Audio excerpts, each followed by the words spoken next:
Hello, one and all, and welcome to Office Hours, where we answer your media and tech-related production questions every single day. Jason Beisch out in Albuquerque, New Mexico, is our reader today. Jason, what's our first question? Today, our first one is from Douglas Carmichael. He asks, I've heard a lot about Sienna's Processing Engine as a tool for managing incoming and outgoing NDI feeds. Has any of you used it? Yeah, Jeff Keithley talks a lot about it here. Alex Lindsay's on the panel today, though, and has some experience with it. Alex? I don't have any experience with it, but I feel like I have because Jeff's talked about it so much. So I feel like I know a lot about it, but I think what you should do is wait to see Jeff Keithley on here. In fact, you won't even have to ask a question because I'm sure he'll bring it up a couple times. So anyway, but wait until you see Jeff Keithley either in the evening show or during the chat, and he'll explain it all to you. Mickey notes in the chat, say it 3 times and Jeff Keithley will appear. That is occasionally what happens. Jeff knows it very well, uses it a ton, and is our resident expert on the Sienna Processing Engine. So just keep that line. We lovingly call Jeff 1F Jeff because we've had a lot of Jeffs here, and Jeff is the only one who spells his name with 1F. So just so you know. Oh, he's in chat, I understand. So yes, you rang, he says, in chat, but he's not there. So we have a question. If you're paying any attention, we have a question about the Sienna Processing Engine in the show feed today. So if you can type real fast, maybe we can get to it and give the questioner some help. It's Douglas Carmichael who's asking the question this morning. Yeah, I guess not. So we'll be back to it later if we get more information on that. Let's go to our next question. Robert Green in Los Angeles asks, Office Hours community members were at Info Comm. How was it? Oh, we did have a lot of people there. And so Harshid Trivedi was on the show floor. Harshid, give us an update. Absolutely. So first things first, I just want to say a big, huge thank you to Pedro G. Gonzalez. He also is our producer on the show. And so he picked me up from Daytona Beach. We went out to Orlando, Florida at the Orange County Convention Center. And really incredible. Sony-wise, they had more of their education business cameras, so the SRGs and the BRCs. A lot of the show floor stuff was more related to corporate offices and that kind of integration versus, our everyday, what you might find at NAB with microphones and such that. Matter of fact, SE Electronics, the microphone that I used to use when I first started OfficeHours.global, I was really intrigued and started chit-chatting. So a gentleman named Mark says, put your hand out. So I got a duplicate of the SE Electronics V7, so thank you so much, SE Electronics. I got to see DPA and Austrian Audio, so really in love with the Austrian Audio 818s and all the DPA stuff, Danish Pro Audio. They are quite interested to maybe come on show to show us the Mars rover, as they have the 4606 microphones set on the Mars rover up in Mars, or on Mars. Aside from that, a lot of booths. We got to see Marty. We got to see Flat Panel Design, who have been on our special on a Tuesday.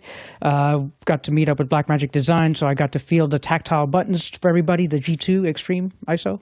It's really nice and clicky. Well, not clicky as a bad way, but it's more confident. I got to see the Yamaha Fader Ravage, I want to say the name is, as a mixer. And those are just some highlights. Each day was about 5 miles walked, according to Pedro's watch. So it's just incredible to meet up with everybody. Mr. John Edelson was there. I got to see Guy Cochran out of the IV cart, and got to meet the manufacturers of that. So quite incredible things on show floor. But you guys got me addicted now. So this is just a little brief. If you have more questions about anything specific, ask your questions. Courtney Gooden weighed in on this. Courtney? Yeah, I didn't attend, but I wanted to ask Harshid because he's our accessibility expert here. And I was wondering if anybody has a haptic feedback for keyboard. You mentioned keyboards with the new keys on the new Blackmagic. No, it was the Stream Deck. Has anybody come up with a haptic type little vibrate haptic engine that you can attach externally and program to give you feedback on keys that don't necessarily have any tactile feedback on them, so you can get some haptic feedback on them for the visually impaired? Does anyone make anything like that, or did you run across anything like that at the convention? Not necessarily anything as far as control surfaces. I mean, TriCaster had a huge control surface, so their buttons felt really for like high quality, best as I could explain. What I would say is like some of the faders, like off of the SSL and the Yamahas and stuff like that, they're auto faders that go up and down, or you could set with buttons. So if you have your show set up in a specific way, go ahead and hit the set button. So then they'll automatically move, they're powered faders. So they'll move to where they need to be. But that little bit of traction and some of the clickiness on, let's say, for example, the DPA microphone, I can't remember the name, but it had clicky knobs and such. So there are some that you could actually feel each level of how you're clicking through your audio or faders and knobs. Stream Deck wise, just to give a heads up, they are probably going to get better with working with Apple with a lot of things. So they're quite aware of, let's say, accessibility, and they're intrigued by having a conversation with us. Even Office Hours Global, as what we do, how do we do our show? So for accessibility needs, I think that there are some buttons that are probably good enough, but what is a use case scenario? Because a lot of this stuff you could probably make yourself with just a couple kids. Something that would tie in the tally lights, the illumination of the button that lets you know that it's received your punch and it's executed something. You could tie that in maybe with something running on a Raspberry Pi to run a little haptic engine to give you a little vibration feedback when that tally light changes color or something. That would be a handy thing to offer to those that are visually impaired for accessibility. And absolutely curious if anybody was doing that at the show. Anyway, thanks anyway. Sounds interesting, Robert. Thank you for the question. And just a quick note on that past one, Jeff Keithley in the chat said, might be time for a little after-hours fun with Sienna. So for that prior question, consider after-hours. Next question. Fred Parr in Denver, Colorado asks, does anyone know if the SmallRigs iPhone monitor can work with other devices like Sony cameras with Wi-Fi? And he includes the link to the SmallRig. Alex has been talking about his new one. So, Alex, does it work like that? I haven't tested it with a Sony yet. I have a Sony. I'll try to test it. It's the first time I thought of it, and when you posted it here, I don't think it will work because the SmallRig wants you. It's really designed to tie into your phone. There's a whole bunch of instructions for it. You're joining its Wi-Fi. And then making that available. And I think it's a phone handshake to either Android or an iPhone, and it's not going to have the right handshake to make it available to the phone, to the Sony. But I'll test it and give it a shot. Maybe ask in a couple days, and I will have done it because I've got a Sony here and I've got the SmallRig monitor here. I just have to, but I don't think it's going to work. But I'll give it a shot. Yeah, Mickey in the chat just said Fred Parr negative, so that may not work. But Alex will get back to us and let us know for sure. Next question. Ryan Ewell in Kigali, Rwanda says, I'm diving into AI video services, Kling, Veo, etc. every day and learning so many new things that I need to track, and my to-do research list keeps expanding. I need an intuitive second brain solution with searchable tags to refer back to. Any ideas? If you find a second brain solution, let us all know. Alex Lindsay. I think part of it depends on whether you're doing, if you're doing Mac, PC, or both. So if you want to be cross-platform, Courtney will help you. If for me, I use Apple Notes for everything. There's lots of searchable terms. I can find anything very, very quickly. I have thousands of notes in there. And the big advantage is that if you're on the Apple platform, it's everywhere. So like I can, whatever device I'm on that I'm using, that's in fact, Notes is probably the number one reason that I tend not to have PCs in my general workday. So is because I use it so often and it holds so much information for me that it's just painful for me to get from one place to the other. So I have a tendency, I do use PCs and Linux boxes and FPGAs and all kinds of other things, but all my PCs are appliances because Notes doesn't exist on them. Courtney Gooden? You might look into Google Keep, because I think it is cross-platform. It doesn't only play within the garden. And it accepts... The garden is so nice. The watermelons are so good. It can take vocal notes. You can talk to it on your phone or drop links into it or save things into it. And then those notes are then kept in the cloud, and you can access it from your phone or your computer. And if you're delving into AI, another thing, if you can't remember, I saw some tool, and there's hundreds of them now. I always recommend this, futuretools.io. Matt Wolf puts this website together, and it has just all the AI tools that are out there listed in one place. And you can just search it here, or you can just check off, gaming or aggregators or AI detection, self-improvement, any of these subjects in here that you click on, music generators, and then it rearranges everything below it. As you scroll through, there's links to all these different tools that are AI. And so it's, I don't know, there's 380 different links or something if you don't check to narrow the list down. And there's also Matt's picks, which he picks some of the best tools as far as AI tools are out there. So that's a good place to start looking for AI tools if you can't find them, or you stumbled across something that you found useful and you can't remember what it was, and you stored it in that walled garden and you've never gone back to it again.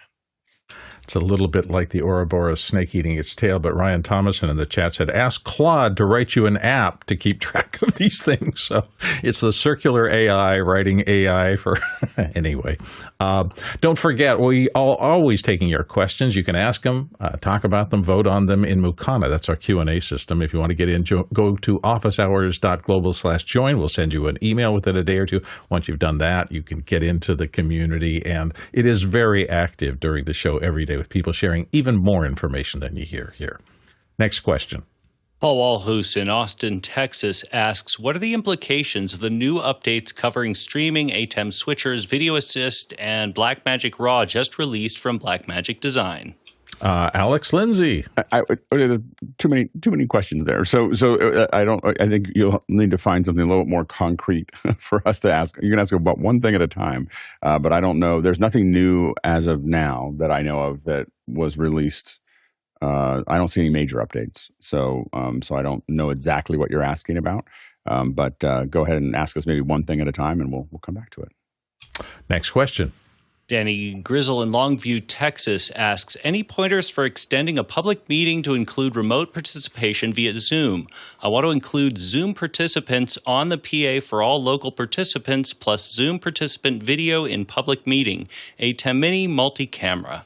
Alex Lindsay, can you help? Yeah, we've done a fair number of these. It's hard to do well. It's easy to give people some level of access. It's hard to do particularly well. Here's the thing is that the video is pretty easy. You put it on a screen. You decide how many screens you want to make it available to it. I prefer. It depends on how you do it. We've done a lot of them where we have our people talking in the center, and we go out like this. And then what we do is if there's three of them, for instance, we might put a screen on the opposite sides or over, so that they can see it in a couple different angles. Another way to do that, though, is that you can, if you have a front stage, a lot of times what we'll do is we'll split the audience like this, and then we put the camera and the monitor up front.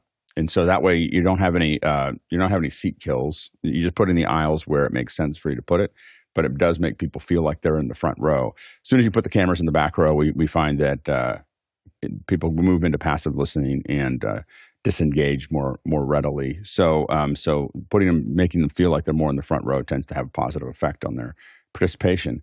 And then the next thing that you're going to have there in this front screen, if you think about this, you really want to be able to throw that person who's talking there pretty quickly. So you can use an active speaker. We prefer to use Zoom ISO so that we have control over it. We can grab onto it and stick it there. And we're doing some testing right now with tiles where we may put wings out so that there's more, we can show more people that are actually in that, but it depends on how far you want to go. The biggest thing that will get you is the audio. So you have to be very careful of audio, and mostly that you're getting feedback. The problem is that any kind of delays that you add to your audio that you might need for the in-room or any just the entire process of that tends to get it out of sync, and the echo cancellation doesn't work as well anymore. Sometimes it will, but a lot of times it won't, and then you get a big feedback loop that comes through, which is pretty ugly. So that's the thing you have to be kind of careful of. And so what we do typically is we use a Dugan Auto Mix, and we basically put the stage mics and make the stage mics compete with the online. And so when the online's talking, it pushes the stage mics down. When the stage mics talk, it pushes the online down. We get away with that. We can do that with headsets and lavs. The thing that if you don't have that, Another thing that will help is something like an SM58. Having everybody on with mics that are close to them with a lot of off-axis rejection will make it a little bit easier. But those are the things that we've done to kind of work through that challenge. Next question. Coming in from the QR code, Reina Dopapopoulos in Scituate asks, should we use use a DSR of 4x1 to get things into our switchers? We have one but can get more. The other choice is a V1 or V2, but they are much more expensive and can do more than we need. Sounds like you have a robust budget. These are expensive units. Alex? I don't think I would get these. So these are utility switchers, and these are, I would consider kind of burst electronic stuff is kind of old installer kind of integrator type stuff. Like it's over. I think there's probably a lot of margin in there for the integrators to use for that, and I think it's probably a couple generations old in the thought process. Blackmagic now has a bunch of switchers, a bunch of little routers, little mini routers. I probably, if I was going to get something, I'd probably get the mini routers over a burst electronics. Burst electronics may be very stable, but you'll find it's. I mean, I guess maybe you don't find that because you have one, but I have found a lot of their stuff just feels like it just feels old. like they're just old. Like it's just like all the interfaces and everything else is a little crunchy. I looked it up on MarkerTech and I was surprised to find it's pretty close to $2,000. Yeah, just retail. That's a lot of Blackmagic gear for that. Yeah, exactly. Anyway, to each. Oh, Courtney has a thought. Courtney. I was just going to say, I took a look at it. It's just the old school, not really a mechanic. It's an electronic switch, and it has gen lock in, so you can. It will do a synchronized switching between those inputs and give you an LED indicator as to which one you're on. But it's not like a routing switcher, like which would be your best bet if you go with something like the mini hubs, the new ones from Blackmagic, where you can, take one input and send it to multiple outputs, et cetera, or have multiple outputs and take multiple inputs to multiple outputs. It's a little more daunting to know if you're using this as a pre-switcher, basically to go into an ATEM. Let's say reserve one input for the output of this switcher. It can be a little more daunting with a routing switcher to know what's piped into that right now without tallies or some other information that tells you what's piped into your extra input on your ATEM. But and this fills the bill. But as long as you have one, you can still use it. But if you're going to move up, I'd move up to a routing switcher. Next question. Coming in from the QR code, Shema Herv in Kilgali, Rwanda asks, hey, office hours. I have a one laptop vMix setup handling both playback and PowerPoint. Is it possible to use a clicker to control slides remotely or smoothly without disrupting the workflow? Alex, can you help Shema out? I think you would have a hard time doing that. Now, I don't know what kind of clicker you are using. Most of what we use here in the United States is the DSAN Perfect Q, and so in that case, it's just giving keystrokes over. I don't think it does anything other than keystrokes, and that's going to be difficult to run with vMix. I would say that I probably would avoid trying to run PowerPoint and vMix on the same machine in general, just especially on a laptop, just because you're asking the computer to do a lot. I do understand that it's, but I think that, I think Mickey points out that you could probably get $100 stick PC or some kind of inexpensive one and run PowerPoint off of it and then feed it in as a feed, as opposed to running it. You wouldn't need you could use a very inexpensive PC and have it be the PowerPoint PC, and it should be fine. And I think you'd find that to be a much better solution than trying to run it all on the laptop. Courtney? I concur with Mr. Lindsay. These, the thing you need to run into is with most presentation controllers, which are used to run PowerPoint, they map certain keys to the functions of next slide, previous slide, and start and stop your presentation. F5 is start and stop your presentation, and page up and page down are usually the standard ASCII keys that presentation controllers use for advancing the slides. So if vMix has hotkeys and one of them is mapped to F5 or page up or page down, you're going to screw things up for your presentation. If you use your presentation controller, it'll start doing things on vMix, which you don't want. So the solution is get a separate PC, like these little Windows PCs, which are like 143. I haven't checked lately since tariffs kicked in, but This is a GMK Tech G5, which is a quad-core Intel processor, which runs just fine. It'll even run DaVinci Resolve 20 on it, and they come with a nice hefty hard drive. Even has micro SD card to put your presentation into and out of, and it'll power 2 or 3 monitors, 2 out of the box with 2 HDMI outputs. So these are handy to have. I use them as external inputs into my ATEM for doing extra slides and stuff, and that way your presentation controller can only be logged into this, plug into the USB port, your little dongle into there, and go to town. Next question. Coming in from the QR code, Steve Jackson from London, UK asks, we are distributing camera or presentation content to LED projectors or TVs and sometimes stream over the internet. Should we use level A or level B for our infrastructure? Blackmagic states that level B is normal, but I've read it's an older standard. Alex Lindsay. Yeah, so what happened was that Blackmagic, the standard for this format was a little slow coming around the corner from SMPTE, and Blackmagic went ahead and created level B, and it still follows the standard, but it's not what everybody else did. I highly recommend getting everything into level A. It's not going to be any difference in quality. It just means that you'll be able to talk to anything that's not Blackmagic. All the Blackmagic components will see level B, but nothing else will. Nothing sees level B except for Blackmagic. So if you want to be able to interact with something else, just move everything to level A. I would get used to using level A. It'll be the most compatible, and the quality will be exactly the same. There were some, and to note, there were some communication issues between the cameras for some period of time, maybe a decade ago. When you were on level A, you wouldn't be able to control cameras because of the way that Blackmagic was doing that, but it's been fixed a long time ago. Don't forget, it being Monday, tonight is Extra Hours, the show. Grant Whitehead comes at 6 p.m. Pacific time, for those of you in a time zone that makes the regular show a little less comfortable. We do these special shows like that on Thursday, The Rundown with David Paskin, so check them out. Next question. Coming in from the QR code, James Martin in London, UK asks, we are holding a private meeting in a small conference room for 18 people. Voices could be overheard unless kept to low volume. Thinking of wired interpretation system interpretation system where attendees can wear headsets and speak into mics. Good idea? Alex, have you ever tried this?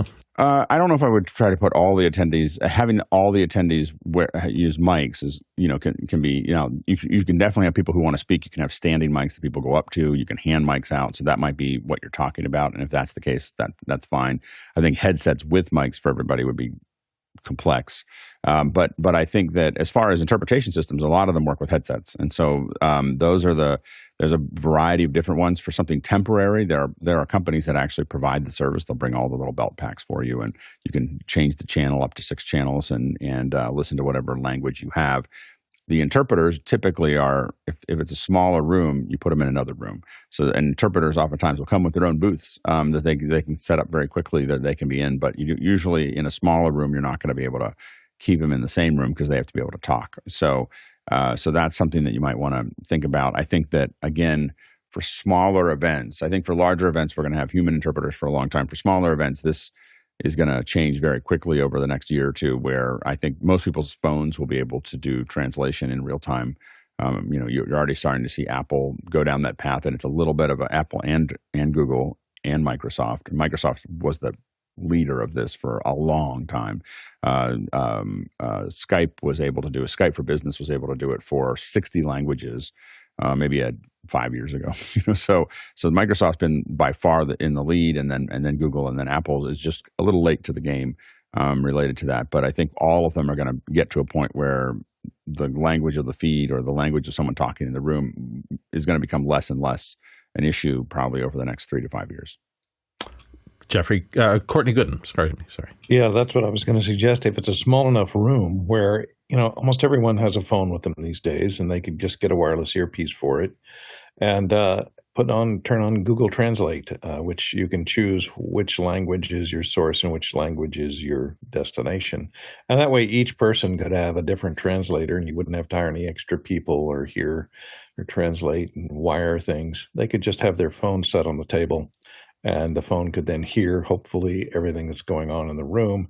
and translate from the common language that you're choosing to conduct the meeting in into your language, which would then be feeding to just you because your phone is set to Google Translate for whatever language that you choose. Try that. I mean, it's free. You can see if it works for your solution. And there's a little bit of a delay. It's not real time, maybe not near as fast as a human translator, but it's probably good enough if you can tune out. You could have 2 earbuds in each one and tune out the person that's speaking, let's say, English before it's translated into your particular language. And in the chat, Mickey noted, I would urge the client to hold the meeting at a venue with better isolation if privacy or confidentiality is a concern of theirs. But my favorite comment was from J.J. McKenna, who channeled the old Get Smart TV show with Don Adams and said, it's time for the cone of silence. Next question.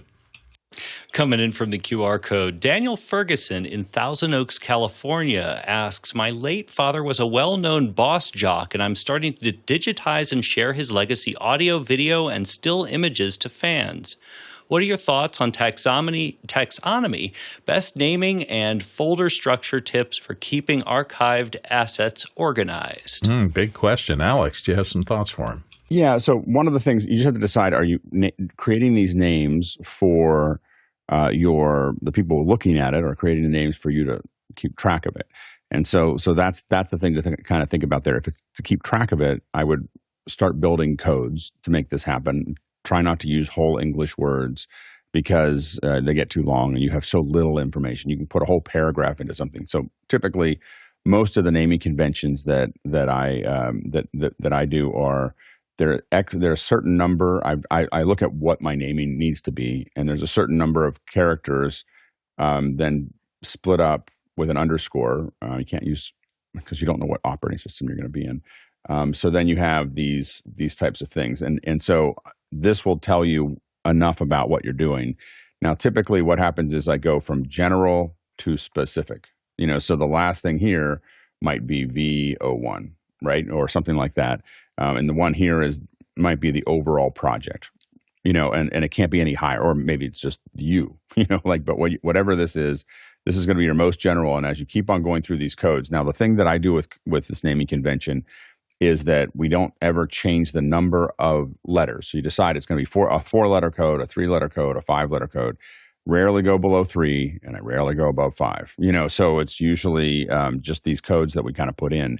And we do that, and the reason for that is that it sorts really nicely. So you can sort it, and if you open it up, I mean, I have to. This is not something I made up. This is the ILM naming convention. So this is how we, and it kind of through effects companies, you'll see different permutations of this. But this is where this came from, because when you're looking at it in a Unix or Linux environment, you see long lists, and these rows become like lanes going down it. So it's much easier for you to scan and look for something. It's also, you can sort it. The other thing I would do is be careful with your dates.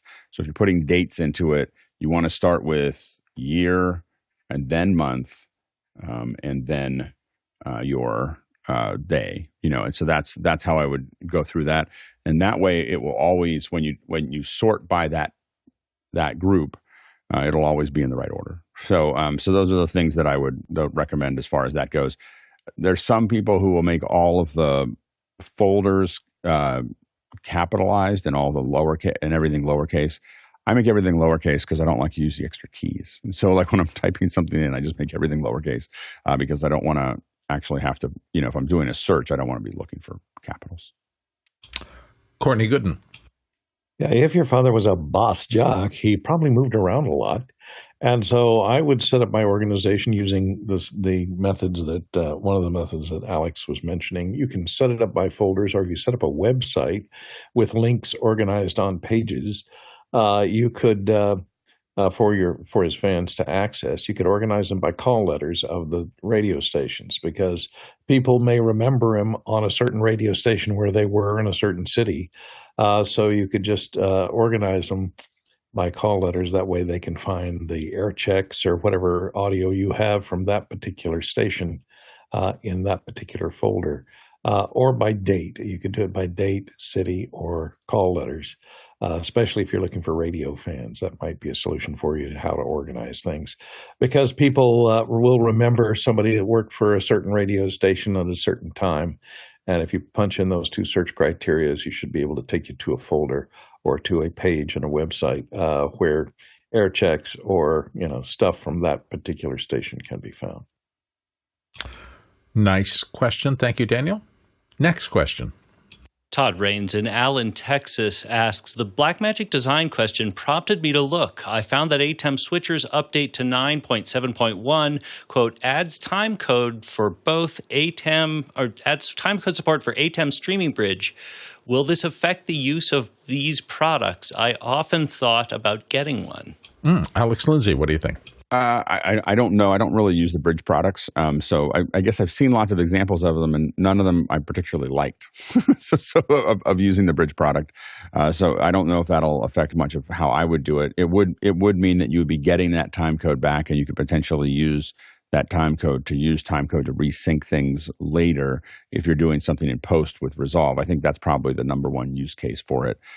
So I felt like both the delay and other things around the streaming bridge just didn't line up with what I needed. So I didn't find that I liked the encoding that much from the streaming bridge, and I felt like the delay was high enough that it didn't make it worth it. So that's what anyway. I don't think that this. It's an interesting product, and I think for some people who want something very easy to plug in, it's fine. But there's probably better ways to do long range transport than the streaming bridge. Next question. Coming in from the QR code, Karen Addis in Melbourne, Australia writes in, looking for a recommendation. Small footprint tripod for desk, for phone, or webcam. Height adjustable, small footprint is the key. Most I have seen take up too much space with an 8-inch plus spread. Thanks. Alex Lindsay, your suggestions? It really depends on what you're trying to do. My recommendation is generally try to avoid putting things on your desk. So whether you're hanging them from above or putting them behind it or attaching it to something else, your desk is a great amplifier of movement. So if you tap your desk, if you move your desk, you see vibration. So we tend to try to make that. We try to get around that as much as we can. If you are looking for something that you want to have a desk mount, think about another way to do this is a mic stand.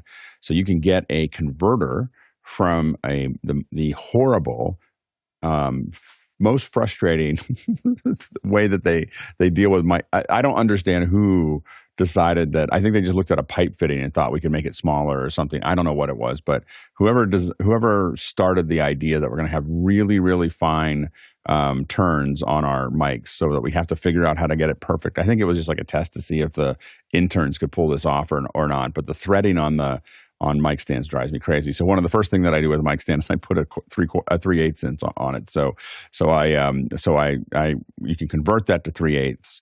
And then you can add just add a standard either ball mount or a fluid head or whatever else you want. And you're going to find that those mic stands are heavy at the bottom and they're really nice and small. And you can kind of pop them up and put a camera on top of them.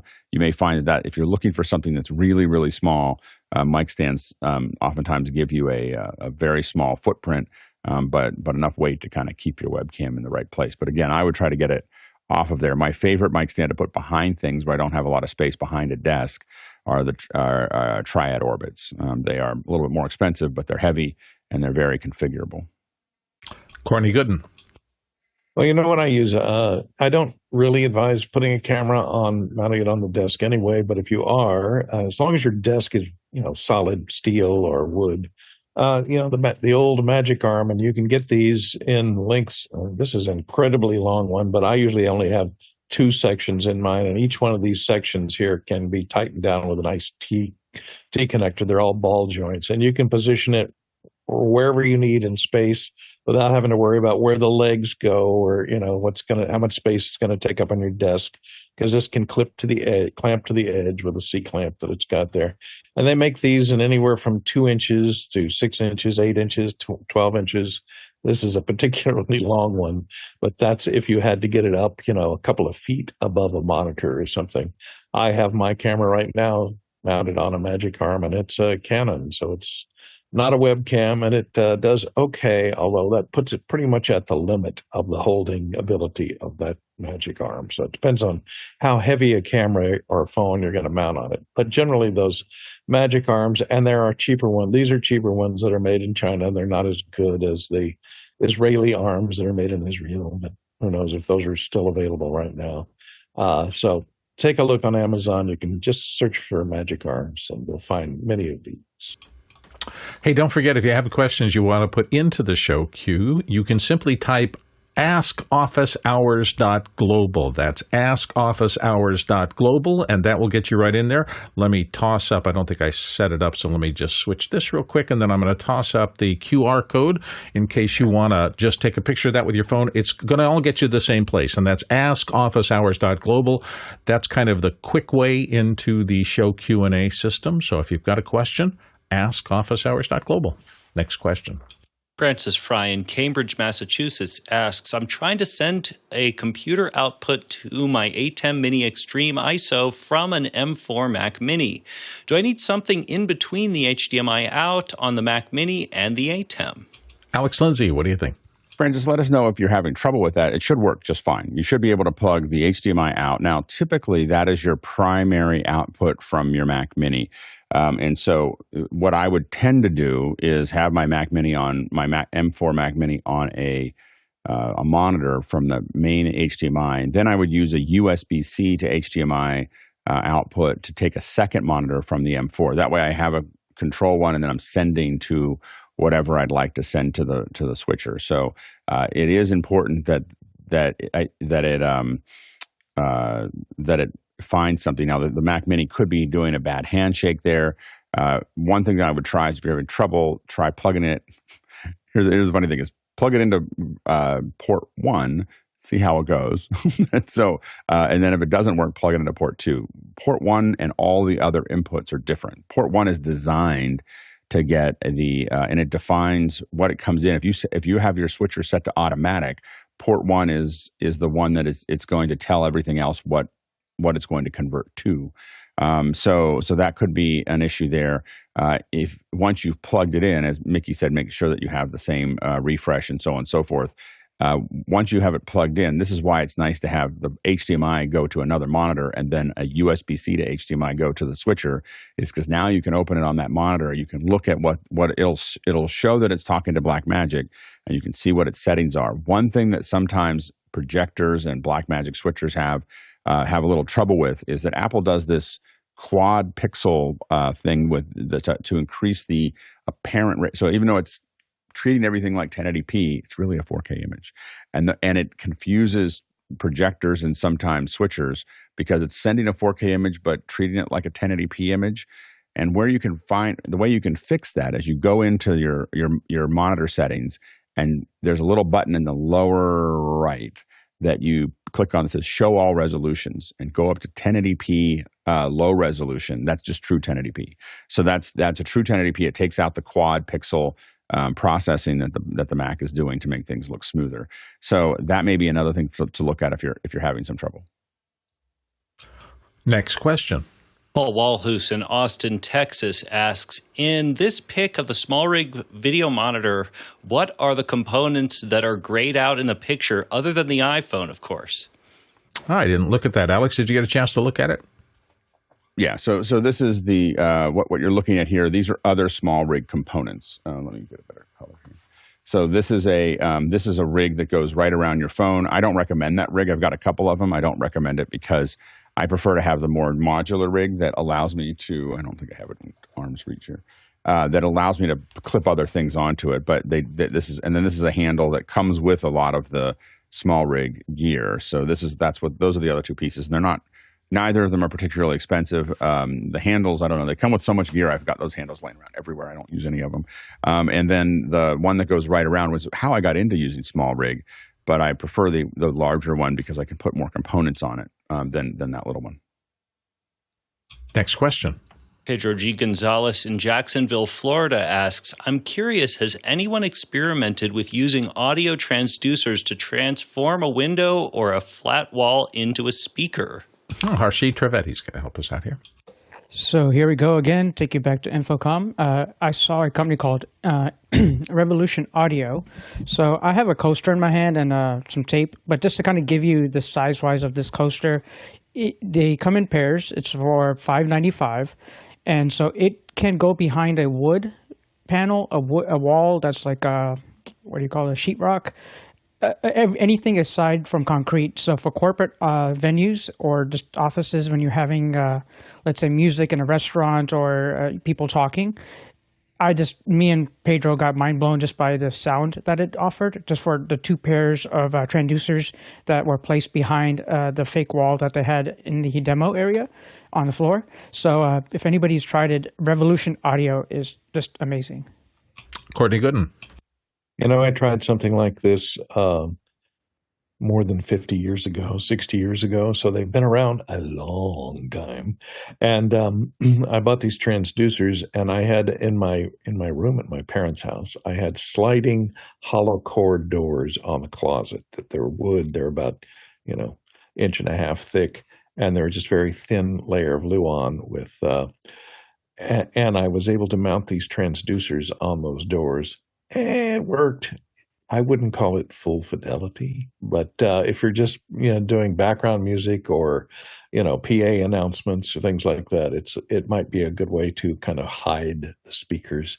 But there's other ways you can hide the speakers. I haven't tried these specific ones that are now. You see them out there now, but 50 years ago, the playback resolution was not very good, and it had a tendency to rattle depending upon the quality of the panel or the door that you're attaching it to.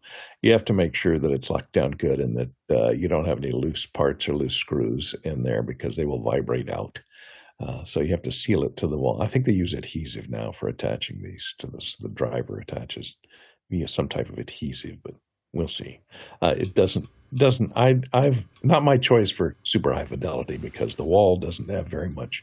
It can't move as much air as fast as a good transducer and a speaker can.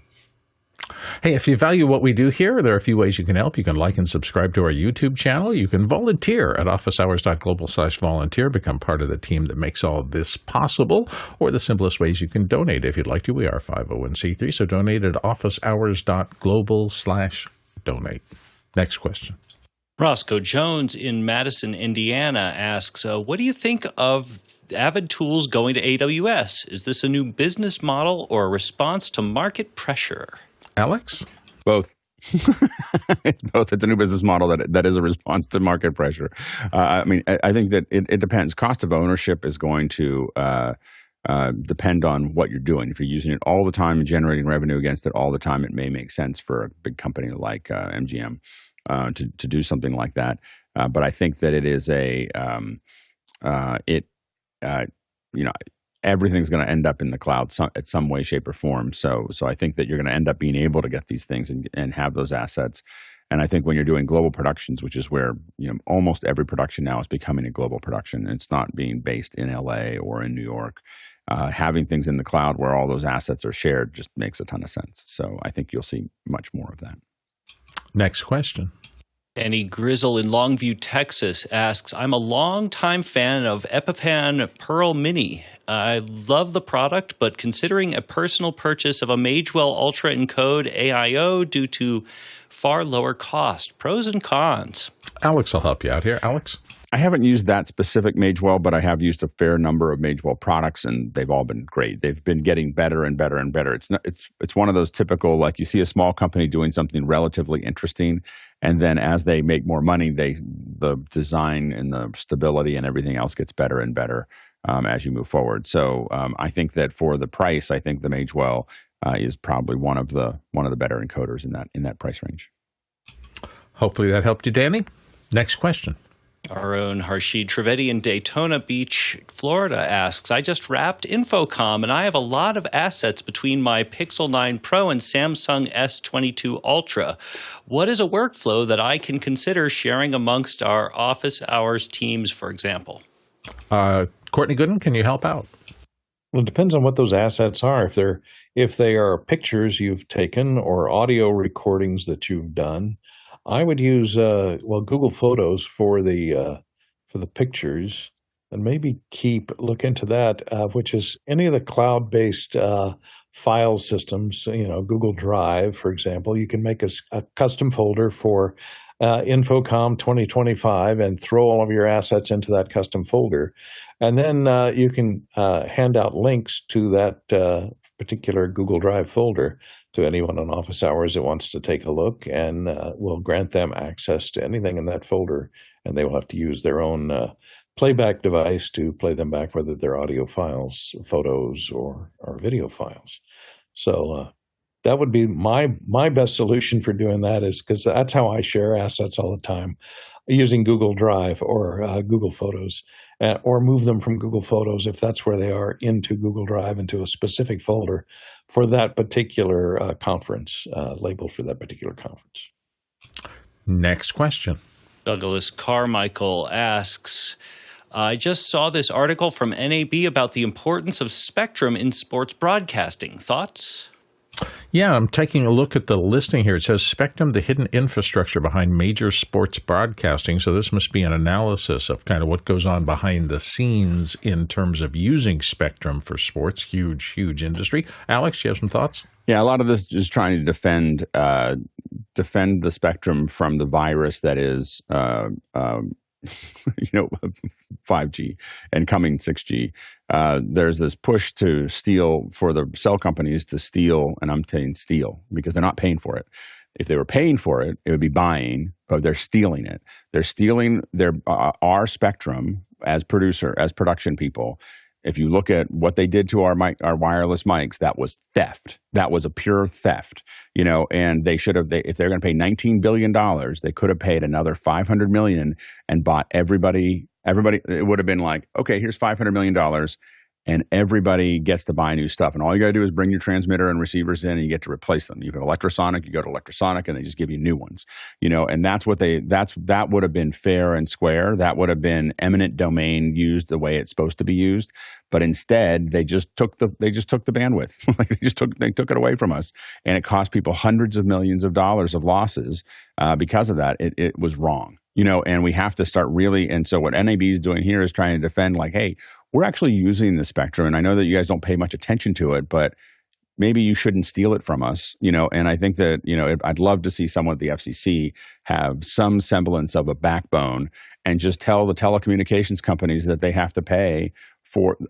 It's like 5% more for something that they already bid on, and they should be paying for it to figure out, like, whatever the cost is. They should figure out. I'm not saying they can't have the spectrum, but they're trying to protect. The reason they're putting this out is that there's probably conversations about taking that. I'm not talking about 6G cellular. I'm just saying that if NAB is putting this out, it's because they're trying to protect those bandwidths from being stolen by the cell companies, and that's what the cell companies are like. We're the most important thing, and everyone's using us, and they've got their eyes on everybody's spectrum, and they want to steal it. They don't want to pay for it. They just want to steal. They pay for it. They pay the government for it, but they don't pay us, the people who get affected by it.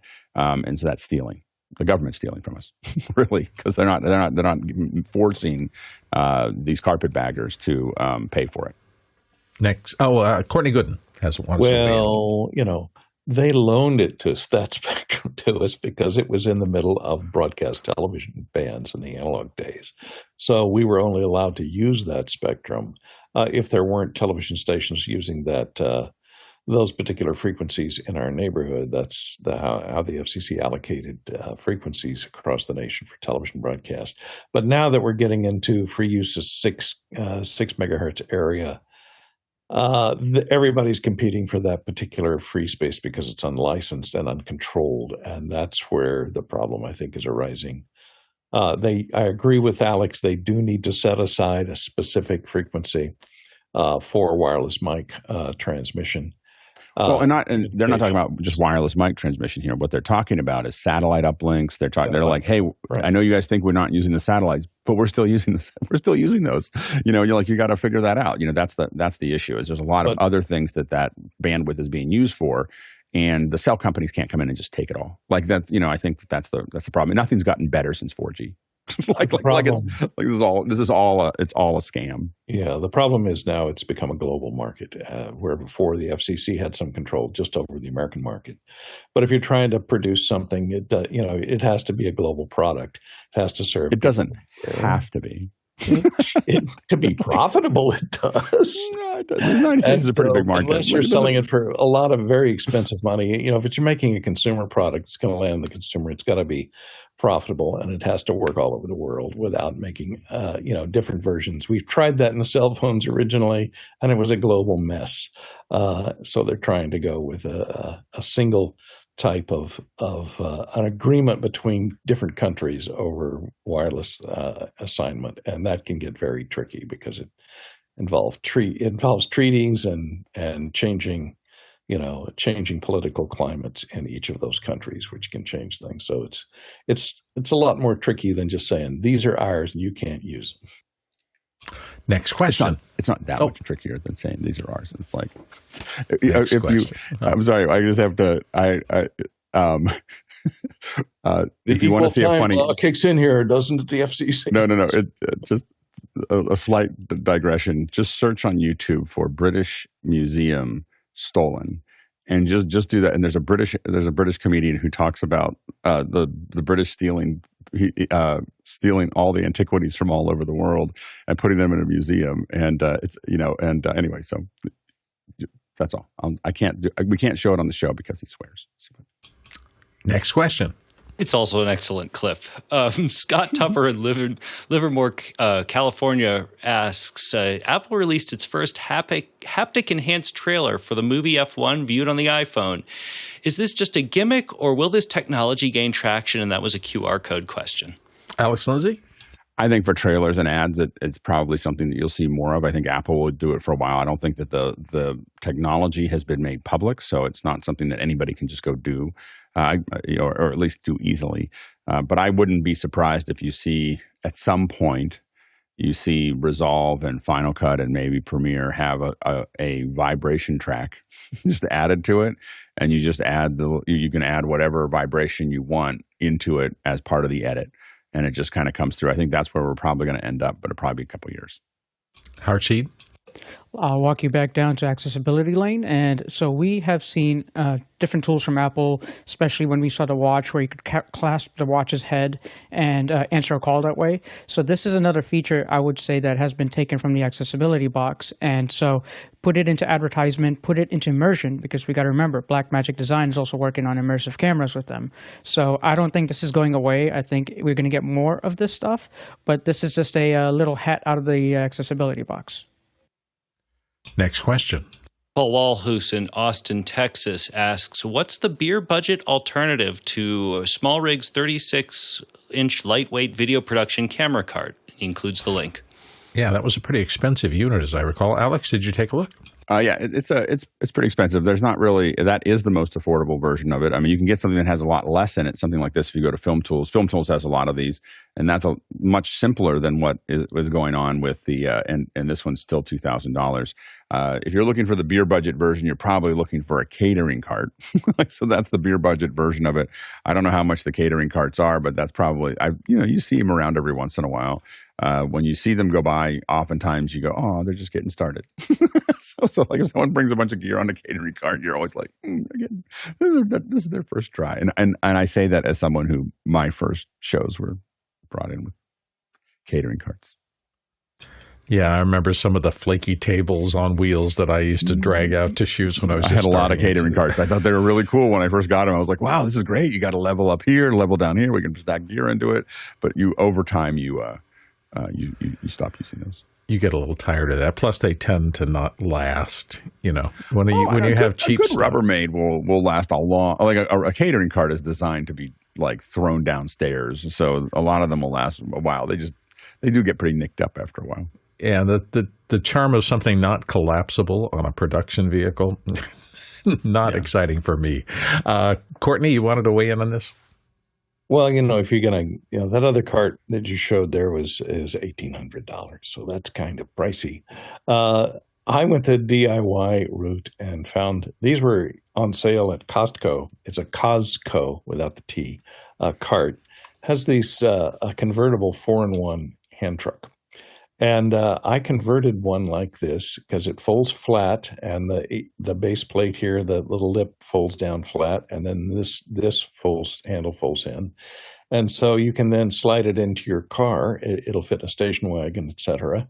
It has foam-filled wheels. And in this 3/4 position here, I built a little pop-up shelf that comes in horizontally like this. And so I put my equipment on that pop-up shelf. It doesn't separate. It stays hinged. I hinged it onto the vertical slots of the cart here. So it'll pop up, make you a vertical surface that you can operate off of. It takes up less space in this particular configuration of the 3/4, and it works quite well. And then down here, I put a little piece of wood across this piece here, which can stay attached to these cross members here because they fold flat underneath here when you fold it down. And there I put a block battery to power everything on the cart, and then I was able to actually put a little tub or a Pelican case in here that fits underneath the horizontal flip-up shelf that I built to go on the top here. I have better pictures of mine, but I couldn't get to them in time. So maybe some other time I'll show you some pictures of my modification to this. It's $159. I noticed just must be the tariffs. It used to be $129 and occasionally on sale for $99 at Costco. And it's from COSCO, 4-in-1 compatible cart. Alex, you wanted to weigh back in?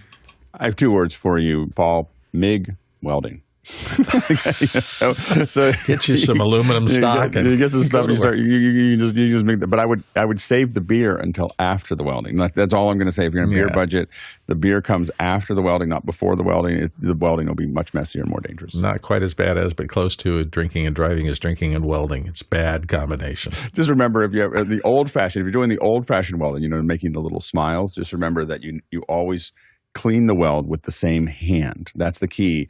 And the reason you do that is because you don't want to be holding the welding rod while you're cleaning it, because you can close the circuit. And if you close the circuit, you'll fall on the ground and your face will be red with little white dots. It didn't happen to me, but it did happen in my welding in metal shop to one person who didn't quite get that right. I don't know if it did any damage. It wasn't like he was the fastest horse in the All right, this isn't a horror show. Let's move on. Next question.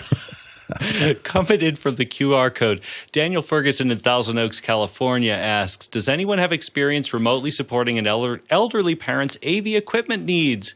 My scenario involves a parent with a Samsung TV, Yamaha AV receiver, and a Zumo streaming box from Spectrum Cable. I need to troubleshoot frequently. Let's start with Harshid. Harshid? I just wanted to give a quick note with Spectrum. If they're for elders and anyone with disabilities, there is a phone number they could reach specifically. It's 844-762-1301, and they will not charge you to maybe log into the unit or even send a technician out there for free. So just to remember, that is a useful case scenario if you're not able to make it there. And of course, there's other tools like using your phone and turning WhatsApp or anything like that. Just to, hey, can you point the phone at the TV? Okay, now you get the TV screen to look at, and then you could just tell her up arrow, down arrow, left, right, etc. Alex Lindsay. The way that I would do this, if my parents asked, my parents are actually very facile with their DirecTV downlink or whatever that they have, so they know everything about it. But if I had someone who was having trouble with it, I would get them an Apple TV with YouTube TV and call it a day. Like just one controller, just you plug it into the thing, and it never have the TV or any other streaming box talk to it. Just have it be the data point goes into the Apple TV. You put YouTube TV on it. You get them a couple other subscriptions, and then they have a couple boxes there to choose from, or just leave it as YouTube TV, and they'll never call you again. So. Courtney Gooden. Well, if you leave it hooked up to that Yamaha AV receiver, they will, because if everything has to go through that. There's remotes. I have that particular setup right here in my living room. I have a Yamaha 675 or something AV receiver that my Samsung TV is hooked up to. And I use my primary streaming box. Alex uses Apple TV, but I use the much more affordable Fire Stick from Amazon, which works great because it works with the Amazon Echoes so that you can tell it to turn on and tune to a specific channel just with your voice. And that makes things a lot easier for elders if you just tell them, yell at the TV and have it, tune to 13.3, and it does it. So get them a Fire TV that's compatible with Alexa, not to trigger her. And I think that will be a lot easier for them. Make sure you turn on CRC, and that particular Yamaha AV receiver does support that. If you run the HDMI cable through it, it will then turn itself on when it sees the TV come on. And if you have it set up, I would just take that whole AV receiver out of the picture and give them a nice sound bar that comes on and is attached to the Samsung, and gives them a pretty nice sound. And then way you don't have to worry about tuning in radio stations suddenly, or having it be in the wrong mode, or selected the wrong speakers, or be in the 5.1 versus 7.1, and everything. I can't hear the dialogue anymore. You're going to get those calls. Trust me. Just put in a simple 2.1 soundbar. I wanted to see if I could tap this next question just very quickly. We're going to kind of keep it to 30 seconds because we've got a lot of people who need to slip off. So go ahead. Here we go. Coming in for the QR code, Raina Dopapopoulos in Scituate asks, Harshid, how did the big TriCaster compare to the controls of the Pixel Hue? We might be getting one soon and want to know how it looks and feels before we finally buy. Since you're here, Harshid, I wanted to let you answer real quick if you can. Sure. TriCaster all the way. Buttons are really sturdy. The whole unit looked great, so I really would recommend that TriCaster console control unit. There you go. Hopefully it took care of you, Rena. Let's say thank you to everybody who was involved in the show today. We really appreciate your being here, to the panelists who come and share their expertise, to the incredible back-end team that does an amazing job every day of making this show happen, and to our core constituency, those of you who watch the show, our producers who ask the questions that drive everything. Thanks to each of those groups. Without any of them, we can't make this whole thing happen. The Tuluk traversal today, there's 51,000 miles. That's how far you would have had to travel to get the answers to these questions in person. 81,000 kilometers. That is 408 million bananas for sale. We'll see you tomorrow. It's Monday. Tonight's Extra Hours, too. I think I may actually be on Extra Hours. I wanted to do it for like 6 months. It's been just so busy. We're going to do an all AVP one again now because we have new. We should. We totally headsets. should. We can all put the beta on and we can all crash out. Exactly. That sounds perfect. All right. See you guys. Bye-bye. Bye-bye.